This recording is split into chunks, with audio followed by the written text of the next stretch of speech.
నమస్తే, welcome to our channel. నేను మీ సిరి.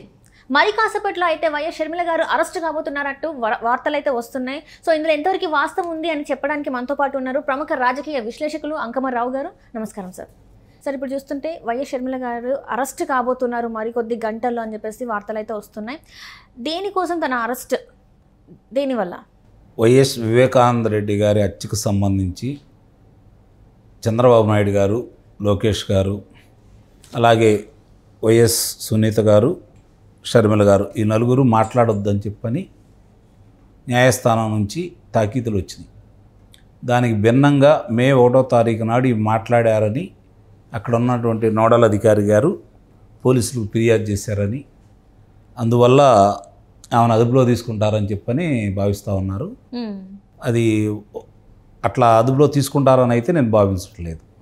తాకీదులు ఇస్తారు, దానికి సంజాయిషి కోరతారు, దానికి సమాధానం ఇచ్చేదాన్ని బట్టి ఉంటుంది. ఒకేసారి వచ్చి వారిని అదుపులో తీసుకుంటారని అయితే నేనైతే భావించట్లేదు. అంటే ఇప్పుడు ఎన్నికల కోడ్ టైంలో షర్మిల గారు మాట్లాడారు అంటే, మరి మొన్న జగన్మోహన్ రెడ్డి గారు కూడా సభలో వివేకానంద రెడ్డి హత్య గురించి మరి తను కూడా మాట్లాడడం జరిగింది కదా, మరి అప్పుడు ఎందుకు యాక్షన్స్ తీసుకోలేదు? అదే చెప్పేది. ఇప్పుడు ఇక్కడ ఏమవుతుందంటే, మామూలుగా న్యాయస్థానాలు ఇచ్చిన ఆదేశాలకు వ్యతిరేకంగా ఎవరన్నా ప్రవర్తిస్తే మళ్ళీ దాన్ని న్యాయస్థానాలు పరిశీలించేసి సంజాయిషి అడుగుతారు. దానికి కనుక వివరణ సరిగ్గా లేకపోతే అప్పుడు అదుపులో తీసుకోమని చెబుతారు. అంతేగాని ఒకేసారి అదుపులో తీసుకోమని చెప్తారని అయితే నేనైతే భావించట్లేదు. ఇప్పటివరకు అలా జరిగిన సందర్భాలు కూడా లేవు. ఆ లెక్కన చాలామంది ఇష్టారీతిగా మాట్లాడుతున్నారు కదా, ఎన్నికల నిబంధనల విరుద్ధంగానే చాలామంది ప్రవర్తిస్తూనే ఉన్నారు కదా. వాళ్ళు ఎవరిని తీసుకోకుండా షర్మిల గారిని అదుపులో తీసుకుంటారని అయితే నేనైతే భావించట్లేదు. అలా మాట్లాడొద్దు అన్నారు. దాని గురించి వీళ్ళ నలుగురికి ఎందుకు ఆ నిబంధనలు పెట్టారు, మిగిలిన వాళ్ళు మాట్లాడొచ్చా? ఇప్పుడు మీరు అన్నారు జగన్మోహన్ రెడ్డి గారు, ఆయన పేరు లేదు కాబట్టి ఆయన మాట్లాడొచ్చు కింద లెక్కే కదా. అది ఎందుకని మరి వీళ్ళని చూసి భయపడుతున్నట్ట జగన్మోహన్ రెడ్డి గారు? ఇక ఎవరో వెళ్ళారు, అక్కడ ఉన్నటువంటి నేత, వైఎస్ఆర్సీపీ నేత, మరి ఆయనకి మరి అవినాష్ రెడ్డి గారి కుటుంబానికి లేకపోతే వివేకానంద రెడ్డి గారి కుటుంబానికి ఏం సంబంధం ఉందనేది ఆయనే చెప్పాలి. ఆ కుటుంబ సభ్యులు దానికి ఏదైనా పరువు నష్టం ఏదన్నా జరుగుతుందంటే కుటుంబ సభ్యులు మాకు ఇలా మాట్లాడుతున్నందువల్ల, షర్మిల గారు వీళ్ళు మాట్లాడుతున్నందువల్ల మాకు నష్టం జరుగుతుందని చెప్పి వాళ్ళు మాట్లాడాలి. మరి ఈ నెలటం ఏంటో న్యాయస్థానం దానికి న్యాయమూర్తి గారు అలా ఇవ్వటం ఏందనేది ఇప్పుడు కూడా అర్థం కాని విషయమే. అంటే ఇక్కడ చూస్తున్నట్టయితే సార్, ఎందుకు వివేకానంద రెడ్డి గారి హత్యని ప్రత్యేకంగా చంద్రబాబు నాయుడు గారు, షర్మిల గారు మాట్లాడొద్దు అంటే దీని వెనకాల ఇంకేమైనా మతలబు ఉందా? అంటే ఆ రోజు ఆ అంశం ఎన్నికల్లో ఉపయోగపడింది వైఎస్ఆర్సీపీ పార్టీకి, జగన్మోహన్ రెడ్డి గారికి. ఈరోజు అదే ప్రతికూల అంశంగా మారిపోయింది. ఆ రోజు వాళ్ళకి ఎప్పుడైతే కలిసి ఇచ్చిన అంశం ఈరోజు వ్యతిరేకంగా పనిచేస్తుంది. దాంట్లో అవినాష్ రెడ్డి గారి పాత్ర ప్రముఖంగా ఉంది అనేది సిబిఐ వాళ్ళు నిర్ధారించింది. కాబట్టి ఎక్కడ మెడగజుట్టుకొని అది కనుక అంటే వాళ్ళు కనుక అవినాష్ రెడ్డి గారిని అదుపులో తీసుకుంటే ఆ నేరం అనేది పార్టీ మీద పడుతుందనే ఉద్దేశంతో అవినాష్ రెడ్డి గారిని కాపాడుకుంటూ వస్తుంది జగన్మోహన్ రెడ్డి గారే. కాబట్టి సహజంగానే దానివల్ల ఇబ్బందులు ఈయనకి ఎదురవుతాయి అనే ఉద్దేశంతో ఆయన కాపాడుతున్నాడనే అభిప్రాయం ప్రజల్లో ఉంది. ఆయన కనుక అదుపులో తీసుకుంటే అది వాస్తవం అని చెప్పని ప్రజలు కూడా భావించడానికి అవకాశం ఉంటుంది. ఎక్కువ అంశాలు, ఎక్కువ మంది కూడా అక్కడ అవినాష్ రెడ్డి గారి ప్రమేయమే ముఖ్యంగా ఉంది అనే అభిప్రాయం సిబిఐ వాళ్ళు చాలా స్పష్టంగా గూగుల్ టేక్అవుట్ ద్వారా ఆయన మాట్లాడినటువంటి ఎవరెవరికి సమాచారం ఇచ్చారు, లేకపోతే ఎవరెవరితోటి అర్ధరాత్రి 1 గంట నుంచి అంతకుముందు కొన్ని రోజుల ముందు నుంచి కూడా ఎవరెవరితోటి మాట్లాడారు, అలాగే ఆ సమయంలో ఆయన ఎక్కడున్నాడు, తర్వాత ఈ హత్య జరిగిన తర్వాత హంతకులు అనుకుంటున్న వాళ్ళు ఎక్కడున్నారు, వాళ్ళ చరవాణీల ద్వారా ఈ గూగుల్ టేక్అవుట్ ద్వారా గుర్తించేసి వాళ్ళు ఆయన ఇంట్లోనే ఉన్నారనే అభిప్రాయంతో వాళ్ళు వచ్చారు. కాబట్టి ఈయన పేరుని అక్కడ భాస్కర్ రెడ్డి గారి పేరు, ఈయన పేరు దాంట్లో పొందుపరచడం కూడా జరిగింది. భాస్కర్ రెడ్డి గారిని అదుపులో తీసుకున్నారు. ఒకే అంశం మీద ఇద్దరి మీద ఫిర్యాదులు వస్తే ఒక వ్యక్తిని అదుపులో తీసుకోవడం కూడా విచిత్రంగానే ఉంది ఇక్కడ. కాబట్టి భాస్కర్ రెడ్డి గారిని అదుపులో తీసుకున్నారు, అవినాష్ రెడ్డి గారిని అదుపులో తీసుకోలేదు. ఇవన్నీ ఎక్కడ బయటకు వస్తాయో వాళ్ళు చెప్తా ఉన్నారు కదా, గూగుల్ టేక్అవుట్ ద్వారా ఇలా జరిగింది, ఆయన పేరు పెట్టారు, ఆయనే హంతకుడు అని చెప్పని సునీతారెడ్డి గారు చెప్తున్నారు, అలాగే షర్మిల గారు చెబుతున్నారు.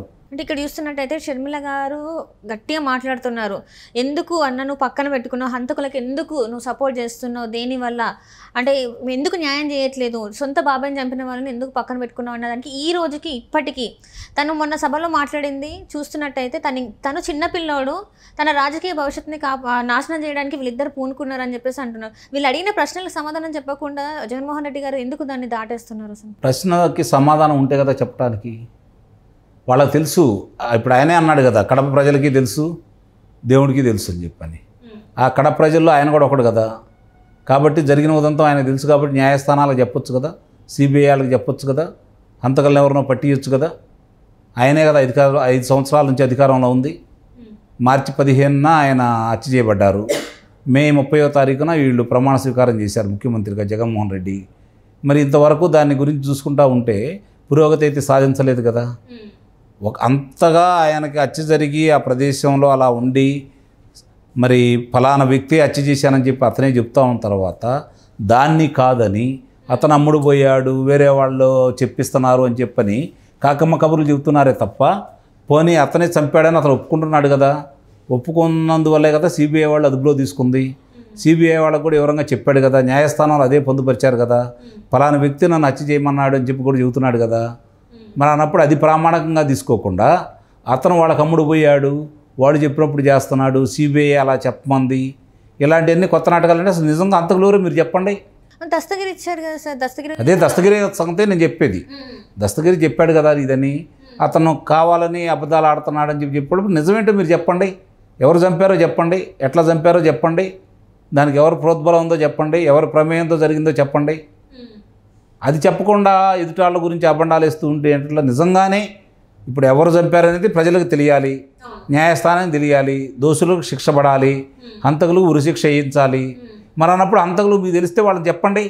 ఎందుకు దాస్తున్నారు, ఏ ఉద్దేశంతో దాస్తున్నారు, ఎందుకు కాపాడుతున్నారు వాళ్ళని, దానికి సమాధానం ఉందా మీరు? ఇప్పుడు కుమార్తె షర్మిల గారికి బాబాయి కాబట్టి వాళ్ళు అడిగే హక్కు వాళ్ళకి లేదా? వాళ్ళ తండ్రిని ఎవరు చంపారో అడగకూడదా? ఇదేం న్యాయం? దీనికి అసలు ఏమన్నా అర్థం ఉందా? అంటే ఇక్కడ నాకు వచ్చిన డౌట్ ఏంటంటే సార్, ఇప్పుడు ఏవైతే మీరు సంధించారో, సో ఇవన్నీ వాళ్ళు సంధిస్తారు, సభలలో అడుగుతారు కాబట్టి వివేకానంద రెడ్డి గారి హత్య గురించి మాట్లాడితే వీళ్ళకి రివర్స్ అవుతుందన్న ఒక భయంతో ఇట్లాంటిది తీసుకొచ్చారంటే అంతే కదా. జరుగుతుంది కూడా అట్లానే ఉంది కదా. ఇప్పటి వరకు మాట్లాడలేదు, ఎప్పుడో ఒకసారి శాసనసభలో మాట్లాడారు, మళ్ళీ మొన్న కడపలో మొదలుపెట్టారు ముఖ్యమంత్రి గారు. మరి 5 సంవత్సరాలు సిబిఐ విచారణ కోరింది ఆయన్ని. మా బాబాయిని వెనక నుంచి గొడ్డలి తల మీద నరికారు, పొదునైన గొడ్డలతోటి అని చెప్పని ఎన్ని పోట్లు వేశారు. తర్వాత తీసుకెళ్ళి బాత్రూంలో తీసుకెళ్ళి ఆయన్ని అక్కడ చనిపోయాడని చెప్పడం కోసం, తలకాయ దానికి తగిలి చనిపోయారని చెప్పడం కోసం అక్కడే తీసుకెళ్లారు, రక్తపు మరకలు అంటించారు. ఇవన్నీ చూసినట్టే చెప్పాడు కదా ఆయన. కాబట్టి దానికి సంబంధించింది అంత జరిగిందని నీకు తెలిసిన తర్వాత ఎవరు చంపారు, ఎవరు లాక్కెళ్ళారు, ఎవరు ప్రమేయం ఉంది చెప్పాలి కదా. సహజంగా ఎలా ఉంటుందంటే, ఏ రాజకీయ పార్టీలోనైనా నేను ఒక రాజకీయ పార్టీలో ఉండి ఒక ప్రముఖుడుగా ఉన్నప్పుడు నా మీద ఏదైనా అభియోగం వస్తే, ఆ అభియోగం విచారణలో ఉంటే, లేదు నన్ను అదుపులో తీసుకుంటే ఆ పార్టీ నన్ను మామూలుగానే పక్కన పడేసింది. ఇతను మా పార్టీ సభ్యుడు కాదు, మా పార్టీ నుంచి తొలగిస్తున్నామని చెప్పని ఉత్తర్వు వేస్తుంది.